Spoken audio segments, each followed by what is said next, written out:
In this video, I will show you how to check your presentation analytics to see who has viewed your Gamma AI project. First, I'll select the presentation I want to analyze from my dashboard.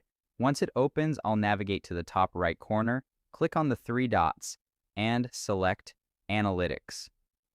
This window shows me unique viewers and page views over the last 30 days.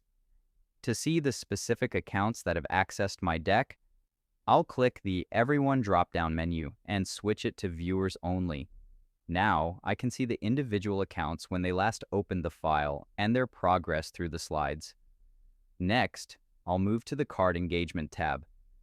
Under Time Spent, I can see exactly which slides are capturing the most interest. I'll also click on View to see the completion percentage for each section of the presentation. Finally, I'll switch the filter back to Everyone to see the total engagement across all my viewers. And there you have it. That's the complete process of seeing who viewed your Gamma AI presentation.